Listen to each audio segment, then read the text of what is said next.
நம்ம சிஎஸ்கே ரசிகர்களுக்கு மிகப்பெரிய குட் நியூஸ் ஒன்று வந்திருக்குங்க. என்னடா இது, இந்த சீசன் ஆரம்பிச்சதுலேருந்தே கொஞ்சம் எக்குத்தப்பா சிஎஸ்கேவுக்கு நடந்துக்கிட்டு இருக்கே.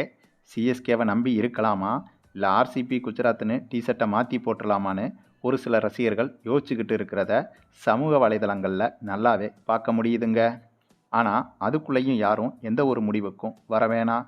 ஏன்னா நம்முடைய சிஎஸ்கே அணி பிளே ஆஃப் போகணும்னா இந்த சீசனில் கண்டிப்பாக இன்னும் 7-8 போட்டிகளில் ஜெயிச்சே ஆகணும். அது அவ்வளவு சுலபமா அப்படின்னு கேட்டிங்கன்னா கண்டிப்பாக சுலபமே கிடையாதுங்க. அதே நேரத்தில் நம்ம சிஎஸ்கே அணியால் இந்த சீசனில் அடுத்து இருக்கிற 11 போட்டிகளில் எப்படி 11 போட்டிகளில் வெறும் 7-8 போட்டிகளில் மட்டும்தான் ஜெயிக்கணும் அப்படிங்கிறது ஓரளவுக்கு ஈஸி தான். அதுக்கு காரணம் நம்முடைய சிஎஸ்கே அணி இந்த வருட சீசனில் கொஞ்சம் சொதப்பலாக விளையாடி வந்தாலும் கூட ஓவராலாக பார்த்தோம்னா புது புது பிளேயர் அதாவது எமர்ஜ் ஆகிக்கிட்டு வர்ற புது புது பிளேயர்கள் நல்லாவே பண்ணிட்டு வர்றாங்க. சர்ஃப்ராஸ் கான், ஆயுஷ் மாத்ரே, பிரசாந்த் வீர், ஜேமி ஓவர்டன் போன்ற பிளேயர்கள் நல்லா தாங்க விளையாடிக்கிட்டு இருக்காங்க. குறை சொல்கிற அளவுக்கு ஒன்றும் இவங்களோட விளையாட்டு இல்லை.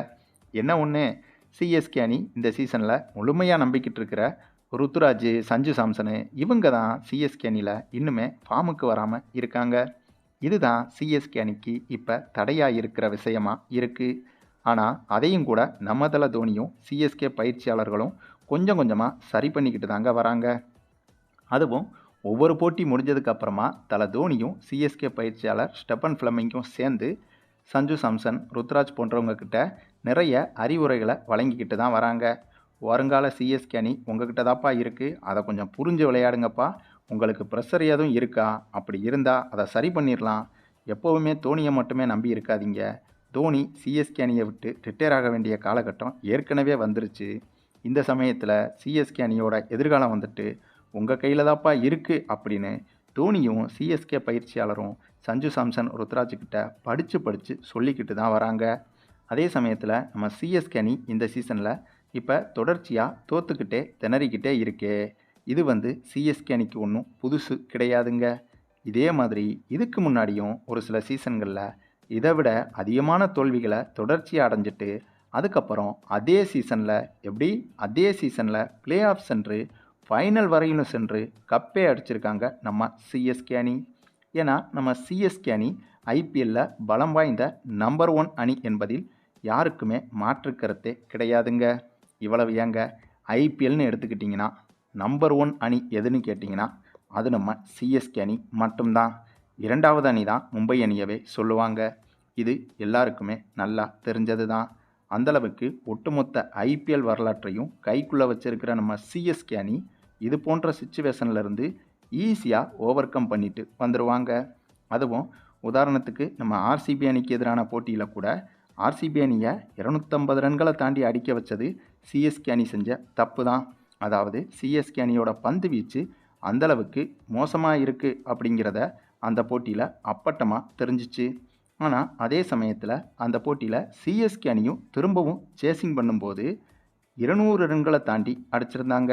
கிட்டத்தட்ட 40-43 ரன்கள் வித்தியாசத்தில் தான் சிஎஸ்கே அணி அந்த போட்டியில் தோற்று போயிருந்தாங்க. அதுவும் ஆர்சிபி அணியோட ஹோம் கிரவுண்டில் நடந்த போட்டியில் சிஎஸ்கே அணி இப்போ உள்ள ஃபார்மே இல்லாத சிஎஸ்கே அணியை வச்சுக்கிட்டு 200 ரன்களை தாண்டி அடிச்சிருக்காங்க.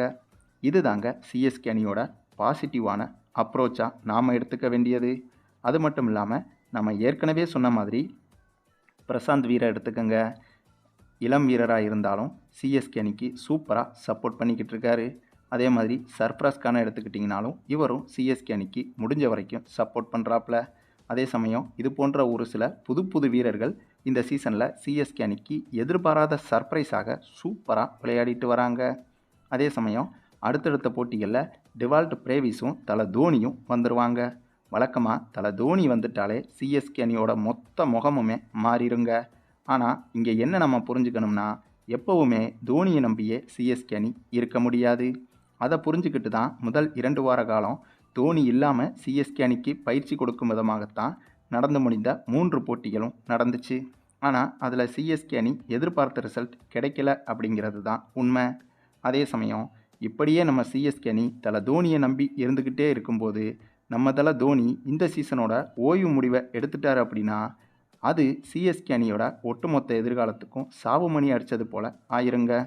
ஆகவே சிஎஸ்கே அணியை கொஞ்சமாவது வலுவான அணியாக மாற்றினதுக்கு அப்புறமா தான் நம்ம தல தோனி சிஎஸ்கே அணியை விட்டு ஒதுங்கிறத பற்றியே யோசிக்கணும். ஆனால் எல்லாத்தையும் தாண்டி நீங்கள் சொல்லுங்கள், நம்முடைய சிஎஸ்கே அணி இந்த சீசனில் இந்த இக்கட்டான சூழலில் இருந்து மீண்டு வந்து பிளே ஆஃபுக்குள்ளே போய் ஐபிஎல் கப்பையும் அடிக்குமா அப்படிங்கிறத நீங்களே கமெண்டில் சொல்லுங்கள். உங்களுக்கு நம்ம சிஎஸ்கே அணி மேலே இப்போவும் நம்பிக்கை இருக்கா இல்லையா அப்படிங்கிறத நேரடியாக சொல்லுங்கள். அது மட்டும் இல்லாமல் இங்கே நம்மளோட ஒப்பீனியனை தாண்டி ஜோசியம் வந்துட்டு சிஎஸ்கே அணிக்கு இந்த சீசனில் பிளே ஆஃபுக்கான வாய்ப்பு இருக்கா அப்படிங்கிறத அந்த ஒரு விஷயத்தையும் சொல்லியிருக்கு. பிரபல ஜோதிடர்கள் சிலர் சிஎஸ்கே அணியோட இந்த வருட ஐபிஎல் சீசன் எப்படி இருக்க போகுது அப்படின்னு ப்ரெடிக்ட் பண்ணி சொல்லியிருக்காங்க. அதன்படி பார்த்தோம்னா இந்த சீசன் தொடக்கத்திலேயே சென்னை சூப்பர் கிங்ஸ் அணிக்கு சனி மற்றும் சந்திரன் நிலை சற்று சாதகமில்லாத பாதையில் இருந்தது. சனி அழுத்தம் கொடுக்கும் நிலையில் இருந்ததால் முயற்சி இருந்தும் முடிவு எதிர்மறையாக வந்தது.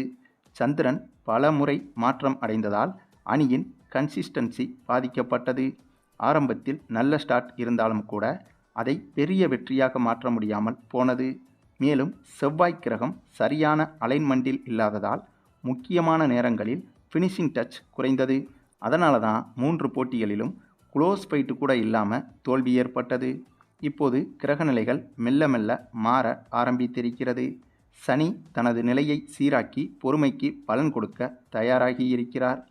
புதன் கிரகம் வலுப்பெறும் நிலையில் இருப்பதால் அணியின் ஸ்ட்ராட்டஜி, டிசிஷன் மேக்கிங் மிகவும் ஷார்ப்பாகும். கேப்டன்சி மற்றும் பிளானிங் மிக தெளிவாக போகிறது.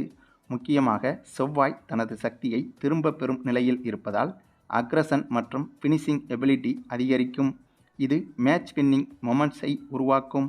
சந்திரன் இனி சாதகமான இடங்களில் பயணிப்பதால் கன்சிஸ்டன்சி மற்றும் மொமெண்டம் பில்ட் ஆகும். தொடக்கத்தில் ஏற்பட்ட தடைகள் இப்போது மெதுமெதுவாக நீங்கும் காலம்தான் இது. சிஎஸ்கே அணியின் ஜாதக இயக்கத்தில் இந்த சீசனில் தாமதமாக உதிக்கும் என்ற யோகம் தெளிவாக தெரிகிறது. ஆரம்பத்தில் சோதனை, பின்னர் வெற்றி. இதுவே இந்த அணியின் சக்தியாக இந்த சீசனில் பார்க்கப்படுகிறது. இந்த சீசனின் கிரக மாற்றங்களை பார்க்கும்போது சிஎஸ்கே அணி தொடர்ந்து வெற்றிகளை பெற்று பிளே ஆஃபுக்கு செல்வதற்கான வாய்ப்பு இனிமேல் மிகவும் அதிகம் என்ற நிலைதான் சிஎஸ்கே அணியை பொறுத்தவரையில் இந்த சீசனின் ஜோதிட கணிப்பாக பார்க்கப்படுகிறது. ஆக இதுதாங்க ஜோசியமே நம்ம சிஎஸ்கே அணிக்கு சொல்கிற விஷயம். அதாவது சிஎஸ்கே அணியை நாம் நம்புவோம், அதில் எந்த சந்தேகமும் கிடையாது. ஆனால் ஜோசியமும் கூட சிஎஸ்கே அணியை முழுசாக நம்புறது அப்படிங்கிறது தான் மறுக்க முடியாத விஷயமாக பார்க்கப்படுகிறது. அதுவும் ஒன்றை மட்டும் எல்லோருமே புரிஞ்சுக்கணுங்க, இந்த உலகத்தில் எவ்வளோ பெரிய ஜாம்பவனாக இருந்தாலும் வெற்றியை மட்டுமே பார்த்துக்கிட்டே போக முடியாது. கண்டிப்பாக தோல்வி அப்படிங்கிறதும் அப்பப்போ வரும், தொடர் தோல்வி அப்படிங்கிறதும் அப்பப்போ வரும். இதையெல்லாம் கடந்து வெற்றி பெற்றால் மட்டும்தான் அது ஐபிஎல் வரலாற்றில் நம்பர் 1 அணி என்ற அந்த ஒரு அந்தஸ்தையும் அடைய முடியும். ஆக இந்த சீசனில் இப்போ வரைக்கும் நம்ம சிஎஸ்கே அணிக்கு வெறும் 3 போட்டிகள் தாங்க முடிஞ்சிருக்கு. இன்னமும் 11 போட்டிகள் மீதம் இருக்குது. ஆகவே சிஎஸ்கே அணி இந்த சீசன்லேயே பிளே ஆஃபுக்குள்ளே போகிறதுக்கு இன்னமும் வாய்ப்புகள் என்பது மிக மிக அதிகமாகவே இருக்குது. அதுவும் ஜோதிடமும் அதைத்தான் சொல்லுது. பத்தாக்குறைக்கு நம்ம தல தோனியும் டிவால்ட் பிரேவேஸும் அடுத்த போட்டியில் சிஎஸ்கே அணிக்காக வந்துடுவாங்க. அப்புறம் என்னங்க, சிஎஸ்கேவோட ஆட்டம் இனிமே தான் தடபுடலாக ஆரம்பிக்க போகுது அப்படிங்கிறதுல எந்த ஒரு சந்தேகமுமே இல்லை. சரி, நீங்கள் சொல்லுங்கள், நம்முடைய சிஎஸ்கே அணியோட தற்போதைய சிச்சுவேஷன் பற்றியும், இந்த சிச்சுவேஷனில் இருந்து நம்ம சிஎஸ்கே அணி ஈஸியாக மீண்டு வந்து பிளே ஆஃபுக்குள்ளே போய் ஐபிஎல் கப்பையும் இந்த சீசனில் சிஎஸ்கே அணியால் கைப்பற்ற முடியுமா என்பதை பற்றியும் உங்களுடைய கருத்துக்களையும் கமெண்டில் தெரிவிங்க. மேலும் இந்த வீடியோ பிடிச்சிருந்தால் லைக் பண்ணுங்கள், மற்ற அனைவருக்கும் ஷேர் பண்ணுங்கள், மறக்காமல் நம்ம சேனலை சப்ஸ்கிரைப் பண்ணுங்கள்.